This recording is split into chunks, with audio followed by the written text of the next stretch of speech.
MLA కోటాలో నాగబాబుకి MLC పదవి వచ్చేలా జనసేన పార్టీ అధినేత పవన్ కళ్యాణ్ చంద్రబాబుతో సంప్రదింపులు జరిపిన సంగతి తెలిసిందే. చివరి నిమిషం వరకు నాగబాబుకి ఎమ్మెల్సీ సీటు వస్తుందా లేదా అనే విషయంపై ఉత్కంఠ నెలకొంది. కానీ పవన్ కళ్యాణ్ ఇంతలోపు నాగబాబుకి ఎమ్మెల్సీ నామినేషన్ వేసుకోవటానికి ఏర్పాట్లు చేయాల్సిందిగా ఆదేశించటంతో ఈ ఉత్కంఠకు తెరపడింది. రాజకీయాల్లో శాశ్వత శత్రువులు, శాశ్వత మిత్రులు ఉండరు అనేది వాస్తవమని ఏదో ఒక ఉదాహరణ మనకు తెలియజేస్తూనే ఉంటుంది. ఇప్పుడు నాగబాబు, నారా లోకేష్ కలయిక కూడా అలాంటిదే. గతంలో నాగబాబు టీడీపీ పార్టీపై, ఆ పార్టీలోని నారా లోకేష్, నందమూరి బాలకృష్ణలపై ఏ స్థాయిలో విమర్శలు చేశాడో మనందరికీ తెలుసు. అంత తేలికగా మన తెలుగు ప్రజలు మర్చిపోలేరు. అయితే నేడు వీళ్ళిద్దరూ పాలు నీళ్లలాగా కలిసిపోయారు. ఎమ్మెల్యే కోటాలో నాగబాబుకి ఎమ్మెల్సీ పదవి వచ్చేలా జనసేన పార్టీ అధినేత పవన్ కళ్యాణ్ చంద్రబాబుతో సంప్రదింపులు జరిపిన సంగతి అందరికీ తెలిసిందే.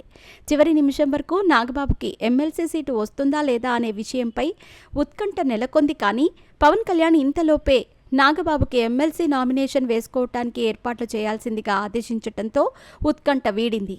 జనసేన పార్టీ ఎమ్మెల్యేలు 10 మంది నాగబాబు నామినేషన్ని బలపరుస్తూ సంతకాలు చేయగా, టీడీపీ తరపున నారా లోకేష్, బీజేపీ తరపున విష్ణుకుమార్ రాజు కూడా నామినేషన్ని బలపరుస్తూ సంతకాలు చేశారు. అందుకు సంబంధించిన ఫోటోలు ఇప్పుడు సోషల్ మీడియాలో బాగా వైరల్ అయ్యాయి. వీళ్ళిద్దరూ కలిసి ఉన్న ఫోటోలను చూస్తూ ఉంటే గతంలో వాళ్ళు ఒకరిపై ఒకరు విమర్శలు చేసుకున్న ఘటనే గుర్తొస్తోంది.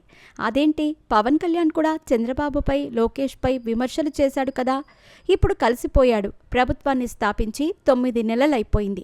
ఇప్పుడు కొత్తగా అలాంటివి గుర్తుకు రావటం ఏంటి అని మీరు అనుకోవచ్చు. కానీ నాగబాబు అప్పట్లో లైన్ క్రాస్ చేసి మరీ కామెంట్స్ చేశాడు. తెలుగుదేశం పార్టీ కార్యకర్తలకు కూడా నాగబాబు ఎమ్మెల్సీ సభ్యత్వంపై తీవ్రమైన అసంతృప్తితో ఉన్నారు. ఇదంతా పక్కన పెడితే గతంలో పవన్ కళ్యాణ్, నారా లోకేష్ మంత్రి అవ్వటంపై తీవ్రమైన విమర్శలు చేశాడు. లోకేష్ దొడ్డిదారిలో మంత్రయ్యాడని, ప్రజల ఓట్ల ద్వారా అవ్వలేదని తీవ్రస్థాయిలో మండిపడేవాడు.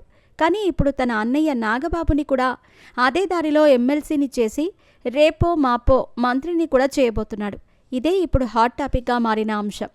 ఒకరిని అనే మాటలు తిరిగి మనకే వర్తిస్తాయి అనటానికి ఉదాహరణ ఇదే అంటూ టీడీపీ పార్టీ అభిమానులు పవన్ కళ్యాణ్ని ఉద్దేశిస్తూ కామెంట్స్ చేస్తున్నారు. అయితే నాగబాబుకి ఏ శాఖలో మంత్రి పదవి లభించనుంది అనేది ఇంకా సస్పెన్స్గానే కొనసాగుతోంది.